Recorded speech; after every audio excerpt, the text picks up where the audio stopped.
Hello. हम्म।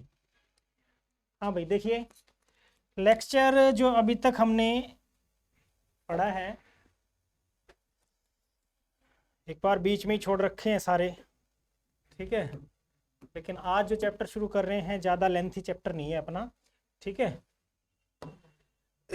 जल्दी हो जाएगा चैप्टर। आसान भी है और इंटरेस्टिंग भी है, इम्पॉर्टेंट है। एक दो क्वेश्चन कहीं ना कहीं कंपटीशन एग्जाम में पूछे ही पूछे जाते हैं, तो थोड़ा दिमाग से अच्छे से समझना है। जो कॉपी वॉपी नहीं लेके आए हैं, कोई बात नहीं, पीडीएफ सेंड कर देंगे ग्रुप में। ठीक है, जो पढ़ाऊंगा ये same as it is PDF मिल जाएगा। लेकिन एक तो ये है कि जो टाइम बता देते हैं रेगुलरिटी में आओ, नहीं तो नुकसान आपका होगा। ठीक है। बार बार आप ऐसे मत सोच के चलो कि भाई लॉकडाउन लग रहा है, कोई बात नहीं, अपने को कौन परेशान करेगा, फ्री में नंबर मिल जाएंगे। ठीक है, मिल जाएंगे नंबर। इंपॉर्टेंट फैक्टर नहीं रहा है। 100 नंबर जिनके हैं उन्होंने कौन से क्या क्या कुछ कर लिया, पूछ लेना पुराने स्टूडेंट से। जब नॉलेज है तो आप कुछ कर सकते हो, नॉलेज नहीं है तो बिना नॉलेज के तो आपको पता ही है। ठीक है। चैप्टर का नाम है हमारा dual nature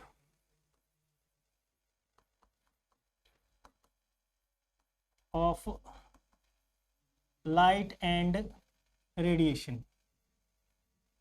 dual nature of light and radiation. ठीक है। नाम से पता चल रहा है डुअल। डुअल मीन्स होता है यहाँ पे दो तरह के नेचर। कौन से कौन सा? एक को हम बोलेंगे पार्टिकल नेचर। ठीक है, एक होगा पार्टिकल नेचर।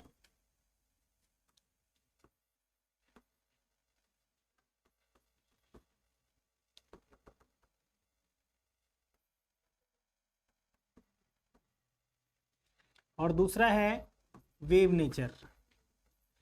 जब कोई भी, चाहे वो लाइट हो या फिर रेडिएशंस हो, या कोई भी वेव हम जिसका डिस्कशन कर रहे हैं, उसमें पार्टिकल बिहेवियर भी हो और वेव बिहेवियर भी हो, तो हम उसको कलेक्टिवली बोल देते हैं ड्यूअल नेचर।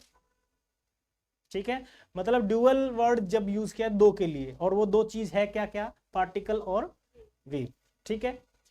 तो जैसे हमने पहले ऑप्टिक्स में भी आप लोगों को एक्सप्लेन किया था कि लाइट का दोनों तरह का नेचर होता है, particle nature as well as wave nature. काफ़ी लंबे टाइम तक इसके ऊपर डिस्कशन चलता रहा। ठीक है। कुछ साइंटिस्ट लोगों ने एक्सपेरिमेंट किया कि भाई लाइट का जो नेचर है वो पार्टिकल नेचर है, क्योंकि हमारे एक्सपेरिमेंट से यही पता चल रहा है। कुछ साइंटिस्ट लोगों ने एक्सपेरिमेंट किया तो उनसे पता चला कि भाई नहीं, ये तो वेव नेचर है। ठीक है, उन्होंने कहा कि वेव नेचर है। तो काफ़ी लंबी बहस चली, और बाद में जब हाइपोथेसिस डी ब्रोगली का कंसेप्ट हम इसमें पढ़ेंगे, हाई डी ब्रोगली के कंसेप्ट के बाद में लोगों को पता चला कि लाइट का जो नेचर है वो कैसा होता है? ड्यूअल होता है। मतलब पार्टिकल नेचर भी है और वेव नेचर भी है। मतलब लाइट के 7 डिफरेंट फिनोमिना हैं, उनमें से कुछ फिनोमिना ऐसे हैं जो लाइट के पार्टिकल नेचर को एक्सप्लेन कर रहे हैं, और कुछ ऐसे फिनोमिना जो वेव नेचर को बहुत अच्छे से एक्सप्लेन कर रहे हैं। तो आज के जो लेक्चर में हम शुरू कर रहे हैं वो है dual nature of light and radiation, और इसमें हम वो ड्यूअल नेचर समझेंगे। ठीक है। हाइबो जो डी ब्रोगली का कंसेप्ट है उसको डिस्कस करेंगे कि डी ब्रोगली ने ऐसा एक्चुअल में क्या दिया था, फोटोन क्या है, फोटोन के बारे में थोड़ा डिटेल में हम पढ़ेंगे। ठीक है। तो पार्टिकल नेचर में पार्टिकल है, और वेव नेचर में वेव, जो आपको पता है साइन वेव जैसे बनती है उस टाइप में वेव की बात करेंगे। तो सबसे पहले तो हम बात करते हैं कि एमिशन, इलेक्ट्रॉन एमिशन, किसी सरफेस से हमें इलेक्ट्रॉन को निकालना है तो वो किस किस तरीके से किया जा सकता है, क्योंकि इस चैप्टर के अंदर सबसे इंपॉर्टेंट रहेगा फोटो इलेक्ट्रिक एमिशन, यानी इलेक्ट्रॉन को इजेक्ट करेंगे मेटल सरफेस से। ठीक है। वो प्रोसेस हमारे लिए बहुत इंपॉर्टेंट रहेगी। तो फोटो इलेक्ट्रिक एमिशन के अलावा भी एमिशन किया जा सकता है, यानी इलेक्ट्रॉन को हम एमिट कर सकते हैं किसी और मेथड से भी। और वो कौन कौन से मेथड हैं वो वन बाय वन हम स्टडी करेंगे, फिर डिटेल में हम बात करेंगे किसका? फोटो इलेक्ट्रिक एमिशन पे। ठीक है। उसके बाद में हम डी ब्रोगली के कंसेप्ट को सीखेंगे, और लेटर ऑन हम डिस्कस करेंगे कि इलेक्ट्रॉन का पार्टिकल नेचर है, साथ में वेव नेचर है। ठीक है, ये चीज़ भी हम समझेंगे। कुछ इंपॉर्टेंट फॉर्मूलेज होंगे, वो पूरे डिटेल में हम जाएंगे। तो सबसे पहले हम बात कर लेते हैं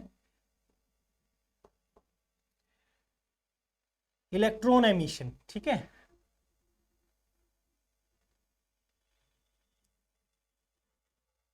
इलेक्ट्रॉन एमिशन।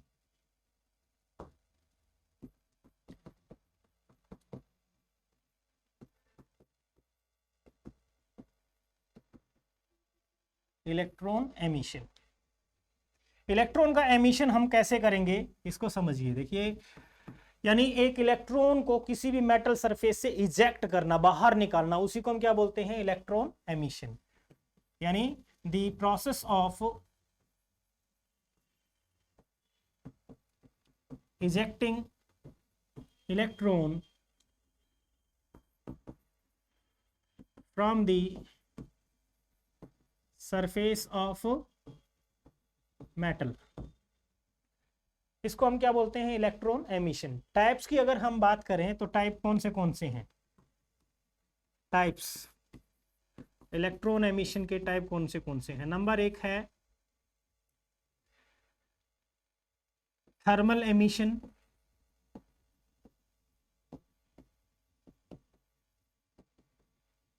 ठीक है। सेकंड वन है field emission,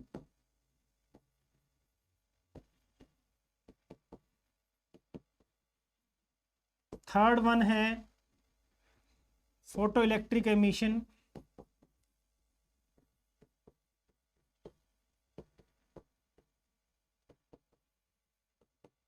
photo electric emission. Fourth one है secondary emission,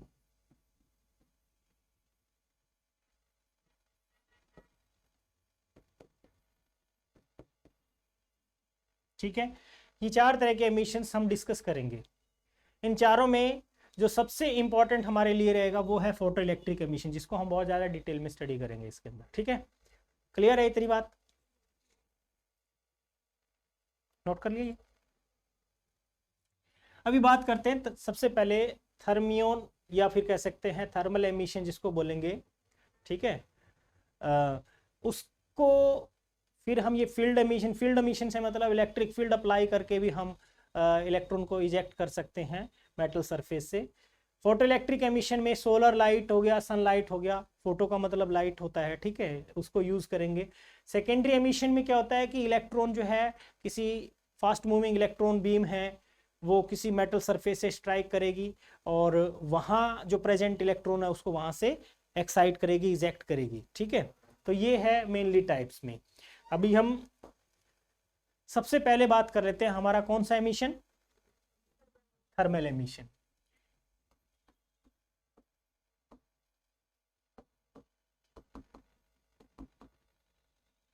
thermal emission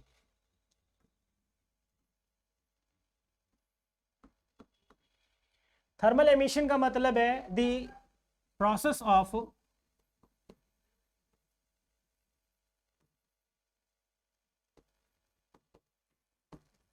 ejecting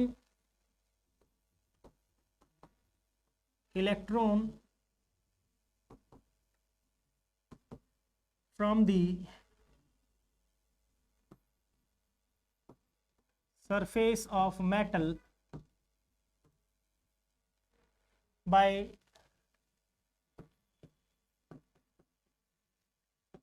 supplying heat to it।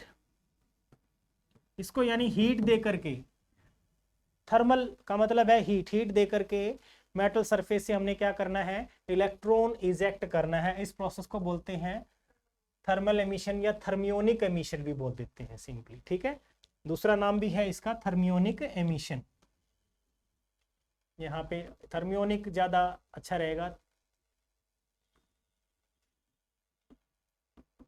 Thermionic emission भी बोल सकते हैं इसी को, लेकिन दोनों का सेंस एक ही है, एक ही बात है, ठीक है।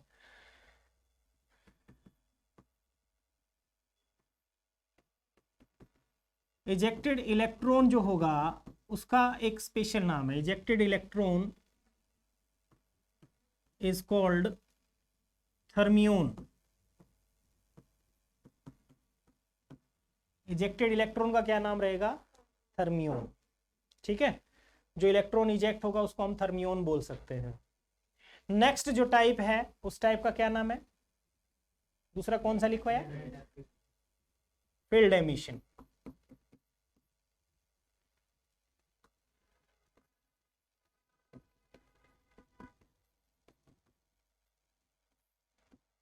फील्ड एमिशन, फील्ड एमिशन का मतलब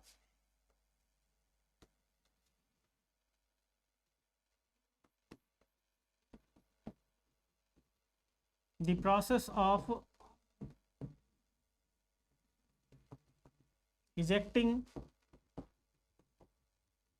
electron from the surface of metal by applying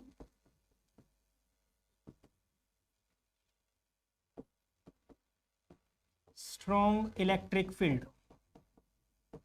यानी इस पे हम स्ट्रॉन्ग इलेक्ट्रिक फील्ड अप्लाई करके क्या कर सकते हैं, इलेक्ट्रॉन को इजेक्ट करेंगे। आपको पता है इलेक्ट्रिक फील्ड के बीच में मेटल को रखेंगे तो क्या होगा, जैसे मान लिया ये मेरे पास में मेटल का एक पीस है, ठीक है, यहां आपने नेगेटिव प्लेट लगा दी, यहां आपने लगा the positive plate.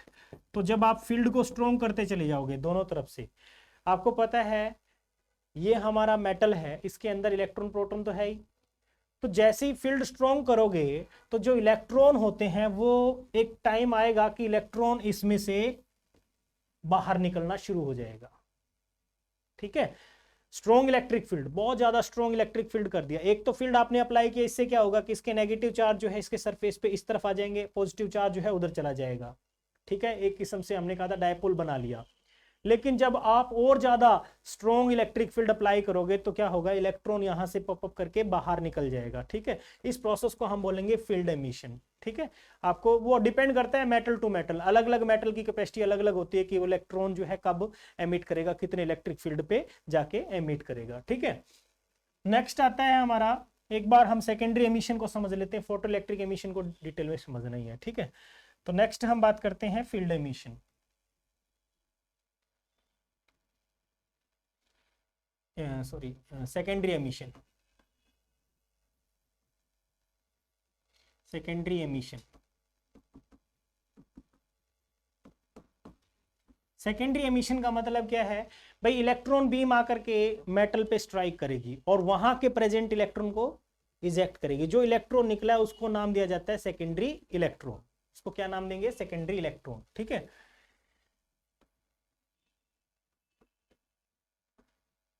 the process of ejecting electron from the surface of metal by falling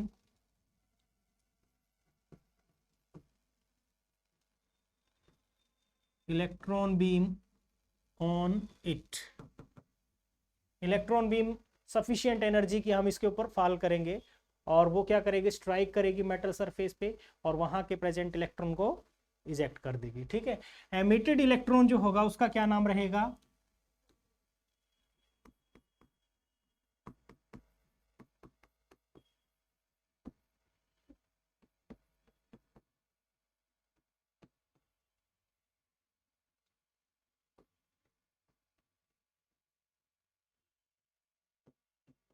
secondary electron, उसका नाम रहेगा सेकेंडरी इलेक्ट्रॉन। ठीक है, इतनी बात क्लियर होगी। ठीक है, अब बात करते हैं next, photo electric emission.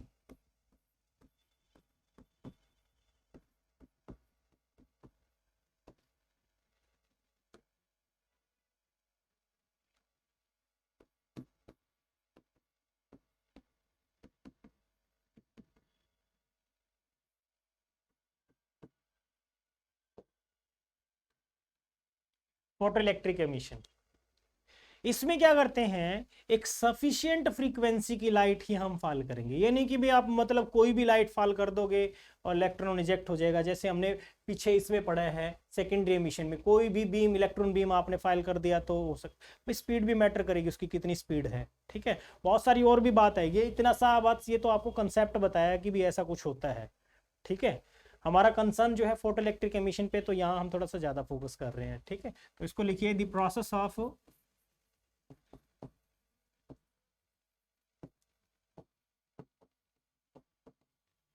ejecting electron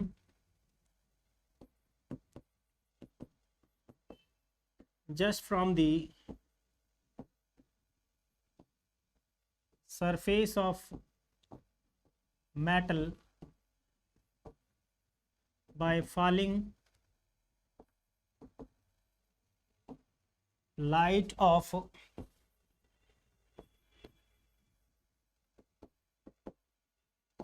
sufficient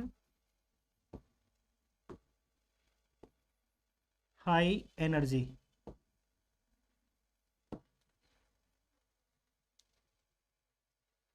ठीक है, by falling light of sufficient high energy. ठीक है, और इसमें भी आपको एक चीज और ध्यान रखना है कि जो इलेक्ट्रॉन यहां से इजेक्ट होगा उसको हम क्या नाम देंगे? Photo electron. The ejected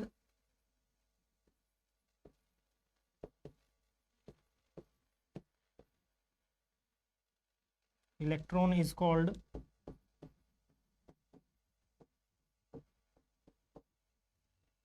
photo electron. ठीक है,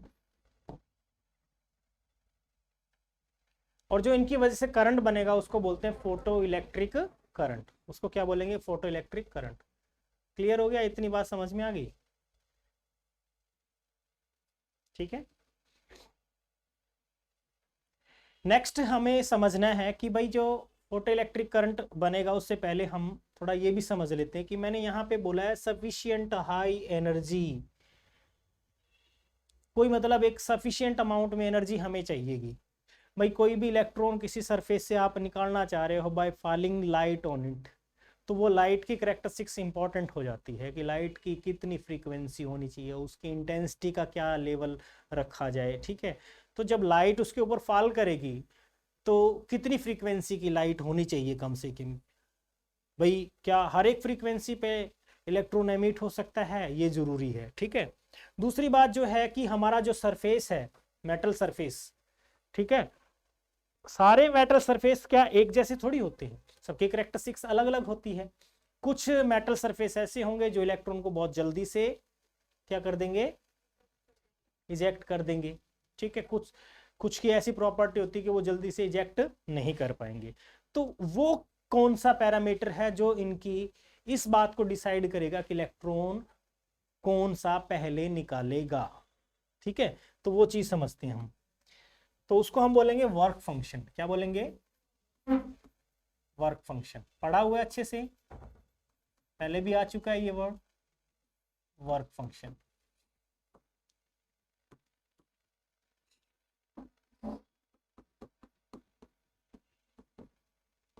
it is the minimum amount of energy required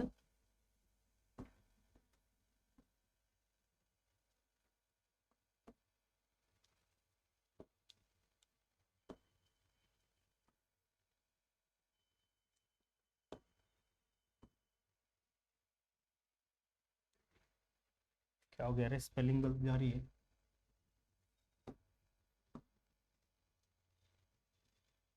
यही है क्या? आई होता है ना। कई बार क्या होता है हमारे भी है ना, एंटीना हिल जाते हैं। फिर जा रहा है देखो।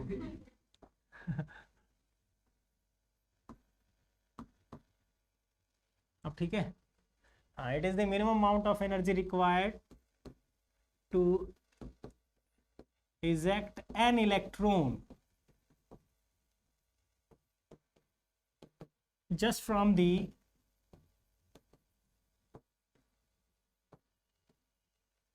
Surface of metal. मेटल के सरफेस से हम बात कर रहे हैं, अंदर से नहीं। अंदर से तो निकालने के लिए हमें और भी एनर्जी ज्यादा चाहिएगी। ठीक है, it is the minimum amount of energy required to eject an electron just from the surface of metal. ऐसा यूनिट क्या रहेगी? Electron volt. ठीक है, ये भी ध्यान रखिए, 1 electron volt is equals to 1.6 into 10⁻⁻⁹ joule के बराबर होता है। ठीक है ना, ये किसकी यूनिट है? एनर्जी की। एसआई यूनिट इसकी जो है इलेक्ट्रॉन वोल्ट है, जूल है, ठीक है। मेगा इलेक्ट्रॉन वोल्ट है। 1 मेगा इलेक्ट्रॉन वोल्ट के लिए भी हमने पढ़ाया था, 1.6 इंटू 10⁻⁻13 जूल हो जाएगा। 1 मेगा, मेगा मीन्स 10⁻5 हो जाएगी, ठीक है। ये क्लियर हो गया। अभी वर्क फंक्शन में भी हम बात करें तो जो मेटल जितना जल्दी इलेक्ट्रॉन इजेक्ट करेगा तो उसका वर्क फंक्शन क्या रहेगा? कम होगा या ज्यादा होगा? कम होगा। जितना कम होगा वो उतना ही जल्दी इलेक्ट्रॉन इजेक्ट करेगा। लो वर्क फंक्शन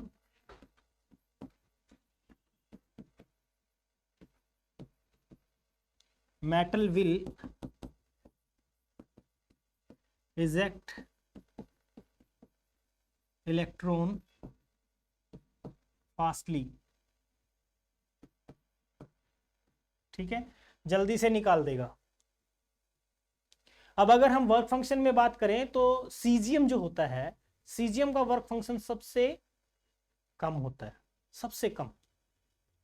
सोडियम, फिर उसके बाद में आता है पोटाशियम, फिर सोडियम, ठीक है, ऐसे प्लेटिनम। ये पूरी टेबल होगी, आपके बुक्स है जो उनमें देख लेना, उनका वैल्यू भी दे रखा है, ठीक है। और 1.65 के आसपास मेरे ख्याल से मिलेगा सीजियम का, 1 के आसपास में 1.5 1.65 समथिंग कुछ, वो देख लेना, क्योंकि ये वैल्यू जो है याद नहीं रहती हैं, टेबल में देख लेना, मिल जाएगा। तो वर्क फंक्शन जो है जनरली सबसे कम किसका है? सीजियम का, उसके बाद पोटाशियम, फिर सोडियम, और प्लेटिनम का सबसे ज़्यादा होता है। मतलब ज़्यादा होने का मतलब ये है कि वो इलेक्ट्रॉन जल्दी से नहीं छोड़ेगा, ठीक है। तो ये बात समझ में आ गई, वर्क फंक्शन हमें क्लियर हो गया। वर्क फंक्शन का कंसेप्ट हमने किसमें और भी पढ़ा था? इलेक्ट्रोस्टैटिक्स में। इलेक्ट्रोस्टैटिक में मैंने बताया था कि इलेक्ट्रॉन जो छोड़ेगा, फ्रिक्शन में हमने जिक्र किया था, तो जिसका वर्क फंक्शन मेंटेन हो जाएगा वो इलेक्ट्रॉन छोड़ देगा। जिसका वर्क फंक्शन कम होगा उस पर कौन सा चार्ज आएगा? नेगेटिव या पॉजिटिव? पॉजिटिव आएगा। इलेक्ट्रॉन छोड़ा किसने है? जिसने इलेक्ट्रॉन छोड़ा, जिसका वर्क फंक्शन कम है। जो इलेक्ट्रॉन छोड़ेगा उसी का वर्क फंक्शन कम होगा ना, तो जिसका वर्क फंक्शन कम है वो इलेक्ट्रॉन छोड़ेगा और उस पर चार्ज भी कौन सा आएगा? पॉजिटिव आएगा। जिसका वर्क फंक्शन ज्यादा होगा फ्रिक्शन के दौरान, उस पर चार्ज नेगेटिव आएगा। क्लियर है? हाँ, इतनी बात समझ में आ गई, तो वर्क फंक्शन हमें समझ में आ गया। अब देखिए वर्क फंक्शन के बाद हम बात करते हैं नेक्स्ट पॉइंट पे, हमारा फोटो इलेक्ट्रिक एमिशन भी हमने अब एक बार समझ लिया है। फोटो इलेक्ट्रिक एमिशन में जो फोटो इलेक्ट्रॉन निकल रहा है उससे बनेगा फोटो इलेक्ट्रिक करंट, ठीक है। तो एक चीज है, एक एक्सपेरिमेंट जो है आपने जैसे केमिस्ट्री में भी पढ़ा हो, ठीक है, कैथोड रे ट्यूब वगैरह जैसे, ठीक है, ऐसी कैथोड रे ट्यूब लेकर के उसके अंदर एक हमने फोटो सेंसिटिव मटेरियल लगा दिया कोई, और फिर हम एक्सपेरिमेंट करते हैं कि भाई उसके ऊपर जब इलेक्ट्रॉन फॉल करेंगे, लाइट फॉल करेंगे, तो उस लाइट की इंटेंसिटी या फ्रीक्वेंसी के चेंज करने से हमारे कौन कौन से पैरामीटर पे क्या इफेक्ट पड़ता है, ठीक है। एक हलविच नाम से एक साइंटिस्ट है जिन्होंने ये एक्सपेरिमेंट किया था, ठीक है। उनके एक्सपेरिमेंट को ही हम यहाँ भी समझेंगे। समझ आ रहा है? कोई कंफ्यूजन यहाँ तक? हाँ, चलो भाई, अब इतना क्लियर हो गया तो नेक्स्ट पॉइंट पे चलते हैं। तो देखिए एक कैथोड रे ट्यूब टाइप हम बनाते हैं जिससे हमें ये फंडा थोड़ा और अच्छे से समझ में आ जाएगा कि भाई कौन सा पैरामीटर चेंज करने से किस चीज पे इफेक्ट पड़ता है। बहुत इंपॉर्टेंट हो जाता है क्योंकि क्वेश्चन बनाता है यहाँ से।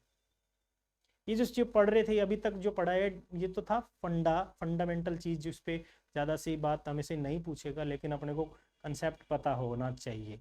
अभी जो पढ़ेंगे वो चीज़ ऐसी है जहाँ से क्वेश्चन बनाता है। भाई हमने फ्रीक्वेंसी को इतना कर दिया, डबल कर दिया, ट्रिपल कर दिया या हाफ कर दिया, इंटेंसिटी को इस लेवल तक कर दिया, ठीक है, इससे इस पे क्या इफेक्ट पड़ेगा। तो ये ऐसे ऐसी चीज, और ग्राफ बनाएंगे, उन पे ग्राफ पे क्वेश्चन बहुत बनते हैं। तो देखिए एक कैथोड रे ट्यूब टाइप हम बना लेते हैं।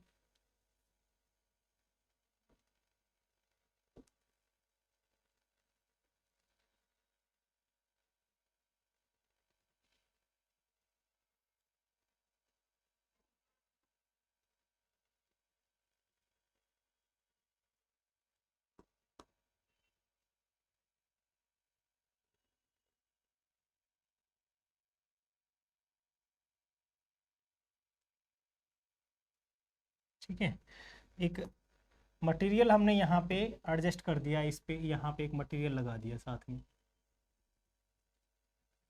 ये मटेरियल है जिस पे ये कह सकते हैं लाइट फॉल करेगी। कौन सा मटेरियल है ये? फोटो सेंसिटिव मटेरियल है। कौन सा मटेरियल है ये? Photo sensitive material. ठीक है, तो यहाँ से लाइट आएगी, इस पे फॉल करेगी, और यहाँ हम लगा देते हैं एक हमारा एनोड।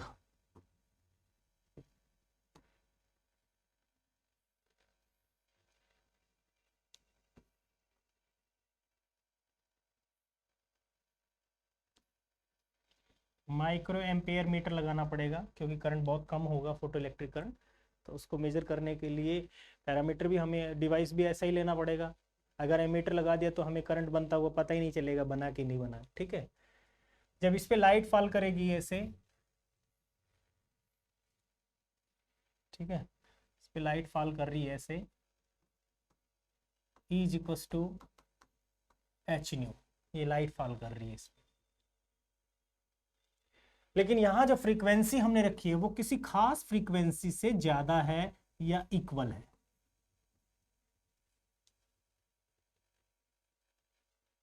इससे नीचे अगर फ्रीक्वेंसी रखोगे तो फोटो इलेक्ट्रिक एमिशन नहीं हो पाएगा, यानी इलेक्ट्रॉन नहीं निकलेगा। अब यहां से इलेक्ट्रॉन निकल रहे हैं,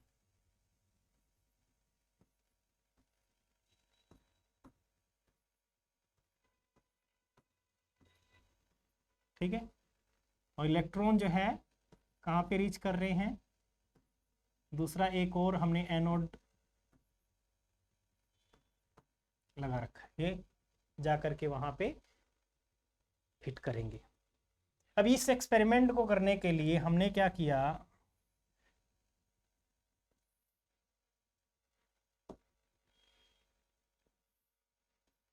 बैटरी लगानी पड़ेगी। ठीक है, हाई टेंशन बैटरी हम एक लगाते हैं। भाई अगर वहां पे इलेक्ट्रॉन रीच करे, इसके लिए क्या चाहिए? वहां पे पॉजिटिव चार्ज दें।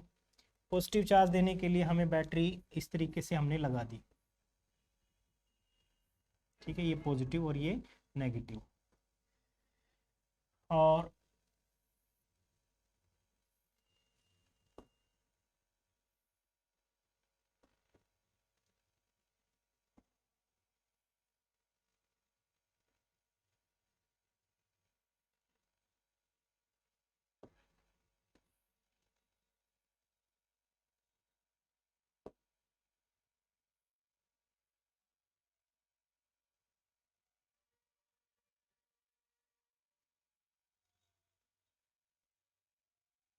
ठीक है, ये हमने बना लिया।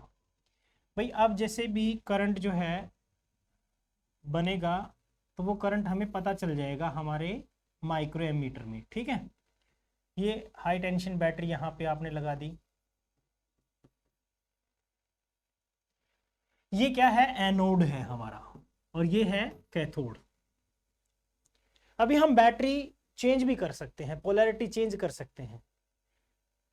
इस पे मैं एक एरो लगा देता हूं, बट ये जो है एरो लगाने के पीछे हमारा मकसद है कि भाई इसकी पोटेंशियल को हम कम ज्यादा कर सकते हैं। कितनी पोटेंशियल आपने अप्लाई कर रखी है, ठीक है, ये कम ज्यादा किया जा सकता है। क्लियर है इतनी बात? अब हम नेक्स्ट समझते हैं कि भाई ये सारी प्रोसेस में हो क्या रहा है, इसको समझते हैं। जब ये सारी चीज अपने को क्लियर हो जाएगी फिर हम इसके लॉज पे चलेंगे, फोटो इलेक्ट्रिक एमिशन के लॉज कौन से हैं। तो देखिए एक चीज आपको समझना है, यहाँ पे जैसे ही हम यहाँ पे लाइट फॉल करते हैं सी पे, कैथोड पे हमने क्या लगा रखा है? एक फोटो सेंसिटिव मटेरियल लगा रखा है। ठीक है, ये क्या चीज है? Photo sensitive material.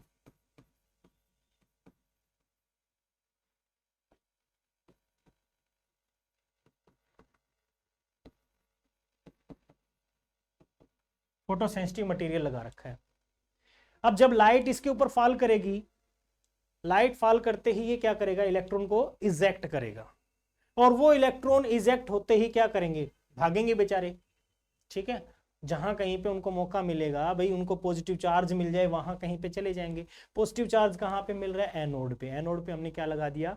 एक पॉजिटिव टर्मिनल से बैटरी से अटैच कर रखा है, तो इलेक्ट्रॉन सीधे वहां रीच करेंगे।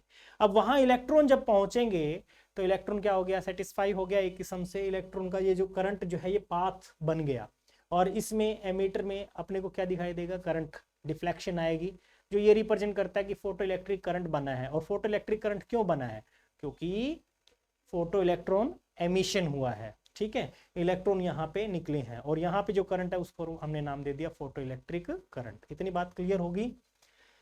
अब इतनी बात अगर अपने को समझ में आ गई तो अब हम समझते हैं कि क्या चीज से क्या इफेक्ट पड़ेगा। भाई दो चीज हम बात करेंगे लाइट की, क्या, एक है फ्रीक्वेंसी और एक है इंटेंसिटी। एक क्या है, फ्रीक्वेंसी,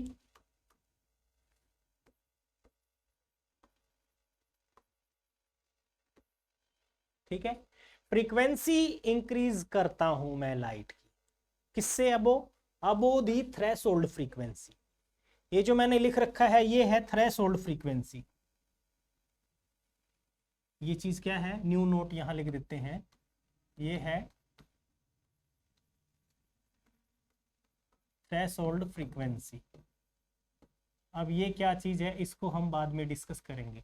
मतलब ये वैसे समझ लीजिए वो कम से कम फ्रीक्वेंसी है जिससे नीचे फोटो इलेक्ट्रिक एमिशन पॉसिबल नहीं, ठीक है। अभी फ्रीक्वेंसी जब हम इंक्रीज करते हैं तो क्या होगा, अबो द थ्रेशोल्ड फ्रीक्वेंसी, भाई कम से कम इतनी फ्रीक्वेंसी तो चाहिए ही चाहिए, इससे बिना तो फोटो इलेक्ट्रिक एमिशन होगा नहीं। जब आपने फ्रीक्वेंसी इंक्रीज की तो फ्रीक्वेंसी इंक्रीज करने से हुआ क्या, क्या होगा, क्या होना चाहिए, जैसे ही फ्रीक्वेंसी हम इंक्रीज करेंगे ना तो नंबर ऑफ फोटो इलेक्ट्रॉन पे कोई इफेक्ट पड़ा, फोटो इलेक्ट्रॉन उतने ही निकले। चेंज क्या हुआ है वो ये कि जैसी फ्रीक्वेंसी इंक्रीज की मतलब आपने एनर्जी ज्यादा फॉल कर दी। अब जब एनर्जी फॉल जब ज्यादा करी तो यहां पे मान लो मेरा मेटल है फोटो सेंसिटिव मेटल, इस पे आपने क्या किया, एनर्जी फॉल की, E is equal to H nu. अब क्या होता है यहां पे, इस एनर्जी को दो जगह पे यूटिलाइज करता है मेटल, कौन सी, एक तो वर्क फंक्शन में, कुछ एनर्जी तो वर्क फंक्शन में, मतलब इलेक्ट्रॉन को इजेक्ट करने में भी तो चाहिएगी ना। भाई मेटल सरफेस पे है या मेटल के इलेक्ट्रॉन जो है अंदर वाला निकालना, कहीं का भी निकालना हो तो कम से कम सरफेस से बाहर आ सके वो इलेक्ट्रॉन, इतनी एनर्जी तो देनी पड़ेगी। बाकी बची हुई एनर्जी, इसमें से बाकी बची हुई एनर्जी किस में जाएगी, यहां से जो इलेक्ट्रॉन इजेक्ट होगा फोटो इलेक्ट्रॉन, इसकी काइनेटिक एनर्जी में जाएगी। समझ आ गई बात। तो दो जगह पे जब हमारा E is equal to H nu है, ये दो जगह पे एनर्जी को हमने यूज किया। कौन सी भाई बताना जरा एक बार, मुझे तो पता नहीं, मैं भूल गया हूं। एक तो वर्क फंक्शन में चली गई, very good. Another one kinetic energy यानी half M V square. M यहाँ पे किसका है, एम क्या है यहाँ पे, mass of ejected photo electron, mass of ejected photo electron, और वी उसकी क्या है, वेलोसिटी है। तो ये तो वैल्यू फिक्स है, ये तो क्या है, किसी भी मेटल का अपना फिक्स है। आप इसको जब इंक्रीज कर रहे हो तो इंक्रीज करने से ये तो उतना ही रहेगा, तो बढ़ना क्या चाहिए, दूसरी चीज यानी काइनेटिक एनर्जी। समझ आ गई बात, लॉजिक क्लियर हो रहा है।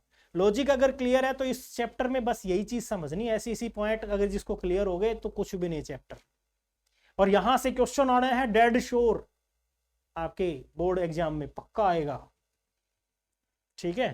हाँ, इसलिए ध्यान से समझो। तो भाई मैंने जैसे ही फ्रीक्वेंसी को इंक्रीज किया, फ्रीक्वेंसी को जैसे इंक्रीज करेंगे तो क्या होगा, ना तो नंबर ऑफ फोटो इलेक्ट्रॉन्स पे कोई इफेक्ट पड़ा, फोटो इलेक्ट्रॉन तो उतने ही निकल रहे हैं, बस उनको क्या हो गया, थोड़ी एनर्जी मिल गई ज्यादा, और ज्यादा फुदकने के लिए इनको एनर्जी मिल गई, ठीक है। यानी जैसे ही आपने यहां से एनर्जी ज्यादा, एनर्जी फ्रीक्वेंसी ज्यादा डालने का मतलब है एनर्जी ज्यादा हुआ, क्योंकि E equal to H nu, H क्या है यहाँ पे, प्लैंक्स कांस्टेंट है, फिक्स है वो तो E बढ़ने का मतलब, एनर्जी बढ़ने का मतलब है आपने फ्रीक्वेंसी को इंक्रीज किया होगा। तो जैसे ही फ्रीक्वेंसी इंक्रीज हुई है तो हमारे जो इलेक्ट्रॉन निकल रहे थे उनकी स्पीड बढ़ गई, उनकी काइनेटिक एनर्जी बढ़ गई और तेजी से वो उस तरफ दौड़ना शुरू हो गए। समझ आ गई बात। अब मैंने क्या किया, बैटरी का टर्मिनल चेंज करता हूं, बैटरी का क्या करता हूं, टर्मिनल चेंज करता हूं, ठीक है। बैटरी का टर्मिनल चेंज कर दिया, टर्मिनल चेंज करके हम क्या कर देते हैं, इसको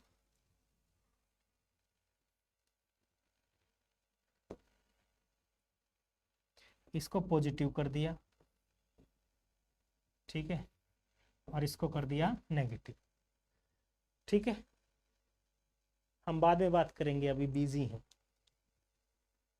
ऐसा करने से क्या होगा, कई लोग आते हैं न्यू तो बेरानी मास्टर पागल हो रहा है, इस टाइम उचित नहीं है फोन पे बात करना। देखो भाई, हमने नेगेटिव चार्ज अगर इस प्लेट पे दिया तो क्या होगा, इलेक्ट्रॉन पे कौन सा चार्ज होता है, नेगेटिव। तो इलेक्ट्रॉन के चार्ज को ये क्या करेगा, इलेक्ट्रॉन को रिपेल करेगा या अट्रैक्ट करेगा, रिपेल करेगा, इलेक्ट्रॉन को रोकेगा, तुम मेरी तरफ मत आओ भाई, ठीक है, हम पहले ही परेशान है। तो ये आपने बैटरी का नेगेटिव चार्ज जब इस पे दिया तो क्या होगा, इलेक्ट्रॉन को क्या कहेगा कि भाई तुम उधर ही रहो, we are quite busy right now, ठीक है, बिजी हैं हम, हमारे पास मत आओ। तो भाई हमने इधर से क्या किया, फ्रीक्वेंसी इंक्रीज किया, एनर्जी इंक्रीज हुआ, किसका, काइनेटिक एनर्जी किसका इंक्रीज हुआ था, इलेक्ट्रॉन का। इलेक्ट्रॉन का काइनेटिक एनर्जी इंक्रीज हुआ तो यहां पे ये तेजी से जा रहे थे पहले, ऊपर से मैंने क्या कर दिया, बैटरी का नेगेटिव टर्मिनल इससे अटैच कर दिया एनोड पे, वो उधर से इलेक्ट्रॉन को क्या कर रहा है, रिपेल। इधर से आपने काइनेटिक एनर्जी बढ़ा दी, ठीक है, क्या होगा, काइनेटिक एनर्जी कम होगी, डिक्रीज होगी। अब आपने यहां से पोटेंशियल इतना अप्लाई कर दिया कि एक भी इलेक्ट्रॉन वहां ना रीच कर पाए, हमें यहां पता चल जाएगा कि करंट, फोटो इलेक्ट्रिक करंट 0 हो गया। इतना पोटेंशियल मैंने नेगेटिव पोटेंशियल एनोड पे अप्लाई कर दिया with respect to cathode, such that none of the electron will able to reach the cathode, cathode पे रीच नहीं करेगा। अब आपने जितना काइनेटिक एनर्जी था हमारे फोटो इलेक्ट्रॉन का, उसको बैलेंस कर दिया इससे। तो यानी ये क्या चीज होता है, हमारा स्टॉपिंग पोटेंशियल। ये क्या होगा, स्टॉपिंग पोटेंशियल। इसका काम है मतलब इलेक्ट्रॉन को रोकना, स्टॉप करना, स्टॉपिंग पोटेंशियल। तो ये चीज समझ में आनी चाहिए, मतलब जितनी ज्यादा आपने फ्रीक्वेंसी रखी, फ्रीक्वेंसी ज्यादा होने का मतलब डायरेक्टली प्रोपोर्शनल है kinetic energy of electron, kinetic energy of electron. और ये ज्यादा होने का मतलब क्या है, स्टॉपिंग पोटेंशियल ज्यादा होना। बात समझ आई, क्लियर है इतनी बात। काइनेटिक एनर्जी भी समझ लीजिए, काइनेटिक एनर्जी जिसको हम बोल रहे हैं इलेक्ट्रॉन की, यानी हाफ mv², वो स्टॉपिंग पोटेंशियल से कैसे रिलेटेड है, charge of electron multiply by stopping potential. ये रिलेशन है, ये हमारा एक रिलेशन है। क्योंकि इलेक्ट्रॉन का चार्ज है वो तो फिक्स है, काइनेटिक एनर्जी ज्यादा होने का मतलब मास भी ज्यादा नहीं है, वेलोसिटी ज्यादा होने का मतलब, वेलोसिटी किससे बढ़ी है, फ्रीक्वेंसी से। वेलोसिटी ज्यादा हुई मतलब काइनेटिक एनर्जी ज्यादा हुई, काइनेटिक एनर्जी ज्यादा हुई तो हमारे भाई साहब पोटेंशियल भी अपना उतना ही, नेगेटिव पोटेंशियल एनोड पे उतना ही ज्यादा हाई अप्लाई करना पड़ेगा। समझ आ रही है बात। अगर इतनी बात समझ आ गई तो अब हम क्या करते हैं, इसको ये समझते हैं कि नेक्स्ट अगर हमने इंटेंसिटी को इंक्रीज किया तो क्या होगा।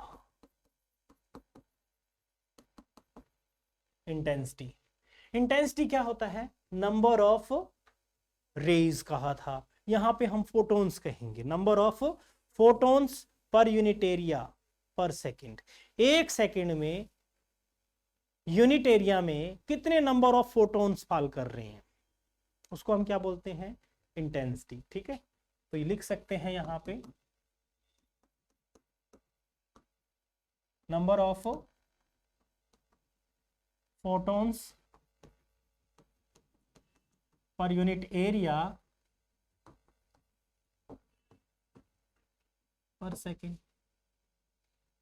क्लियर हो गया। अब इतनी बात अगर अपने को समझ आ रही है,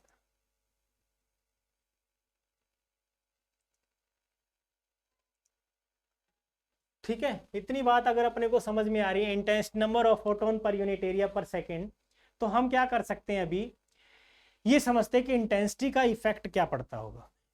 माइंड में एक बात रखनी है कि एक इलेक्ट्रॉन जो इजेक्ट होगा, फोटो इलेक्ट्रॉन, वो एक फोटोन के फाल करने से होगा। मतलब 1 photon is equals to 1 photo electron. ये दिमाग में रखना है।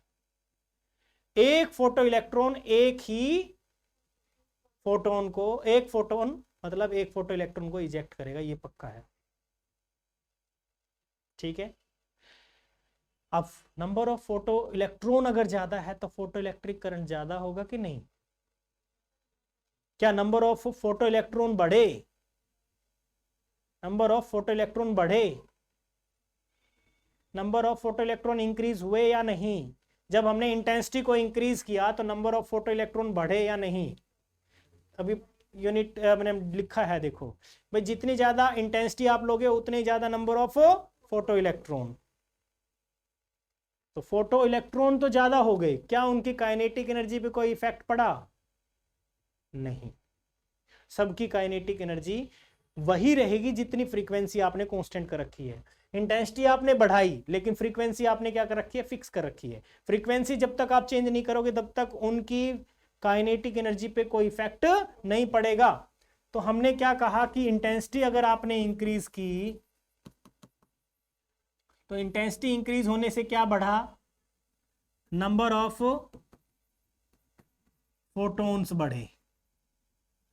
और मैंने जैसे आपको बताया कि नंबर ऑफ फोटॉन्स बढ़े तो मतलब फोटो इलेक्ट्रॉन्स भी बढ़े। फोटो इलेक्ट्रॉन्स डायरेक्टली प्रोपोर्शनल है। फोटो इलेक्ट्रॉन्स अगर इंक्रीज हुआ है तो क्या चीज इंक्रीज हुआ होगा? Photo electric current. Photo electric current. समझ आ गया? फंडा क्लियर है?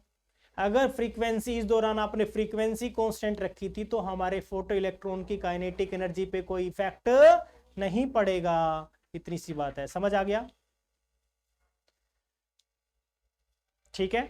और अगर हमने ये कहा कि फ्रीक्वेंसी जब हम इंक्रीज करते हैं, तो जैसे पिछले स्लाइड में हमने देखा कि फ्रीक्वेंसी अगर हमने इंक्रीज किया था तो फ्रीक्वेंसी इंक्रीज करने से kinetic energy of ejected photo electron, लेकिन फोटो इलेक्ट्रॉन उतने ही थे क्योंकि आपने इंटेंसिटी चेंज नहीं की। यहां पे मान लिया 100 फोटो इलेक्ट्रॉन इजेक्ट हुए थे, 100 फोटो इलेक्ट्रॉन ही रहेंगे चाहे आप फ्रीक्वेंसी कितनी बढ़ाते जाइए। फोटो इलेक्ट्रॉन नहीं बढ़ सकते। फिर फोटो इलेक्ट्रॉन कब बढ़ेंगे? जब आपने इंटेंसिटी को इंक्रीज किया होगा। तो फ्रीक्वेंसी बढ़ी, उससे क्या हो सकता है कि 100 के 100 इलेक्ट्रॉन जो हमारे निकले थे फोटो इलेक्ट्रॉन, उनकी काइनेटिक एनर्जी बढ़ी है। और उनकी काइनेटिक एनर्जी अगर बढ़ी है तो उनको रोकने के लिए हमें क्या करना पड़ेगा? उतना ही नेगेटिव पोटेंशियल अप्लाई करना पड़ेगा कैथोड पे। स्टॉपिंग पोटेंशियल की वैल्यू नेगेटिव, और ज्यादा नेगेटिव होगी। ये नेगेटिव रहेगा, स्टॉपिंग पोटेंशियल नेगेटिव होता है। समझ आ गई बात इतनी? लेकिन जब हमने इंटेंसिटी की बात की तो इंटेंसिटी में आप देख पा रहे हो कि इंटेंसिटी के अंदर हमने क्या किया था कि नंबर ऑफ फोटोन, इंटेंसिटी का मतलब number of photon per unit area पर सेकंड। जब आपने इंटेंसिटी को बढ़ाया इसका मतलब नंबर ऑफ फोटोन्स को इंक्रीज किया है। और मैंने जैसे कहा कि एक गोली एक दुश्मन, एक गोली एक दुश्मन। तो यहां पे एक गोली एक दुश्मन क्या है कि भाई एक फोटोन मतलब एक फोटो इलेक्ट्रॉन। एक फोटोन एक फोटो इलेक्ट्रॉन को इजेक्ट करेगा। तो जितने ज्यादा नंबर ऑफ फोटोन होंगे मतलब उतनी ज्यादा इंटेंसिटी, जितने ज्यादा इंटेंसिटी उतने ज्यादा नंबर ऑफ फोटो इलेक्ट्रॉन भी इजेक्ट होंगे और फोटो इलेक्ट्रिक करंट भी इंक्रीज होगा। But there will be no change in the kinetic energy of ejected photo electron. ये इंपॉर्टेंट है। जब काइनेटिक एनर्जी की बात करेंगे तो फ्रीक्वेंसी की बात सोचनी पड़ेगी। जब आप वहां पे काइनेटिक एनर्जी की, फ्रीक्वेंसी की, इनकी बात कर रहे हो तो फिर इंटेंसिटी के बारे में सोचना पड़ेगा, वेदर इट इज इंक्रीजिंग और नॉट। ठीक है, इतनी बात समझ में आ गई? तो आज हम इतना ही पढ़ेंगे, कल हम सीखेंगे फोटो इलेक्ट्रिक इफेक्ट के लॉज। ठीक है, क्लियर हुआ? हाँ, इसका पीडीएफ आपको मिल जाएगा। लेकिन एक चीज और है, ठीक है, जो सबसे इंपॉर्टेंट हो जाती है। भाई हम छुप छुपा के ये काम कर रहे हैं लेकिन आप लोगों की फीस पेंडिंग है। ठीक है, फीस पेंडिंग है, उसको थोड़ा सा ध्यान रखिए।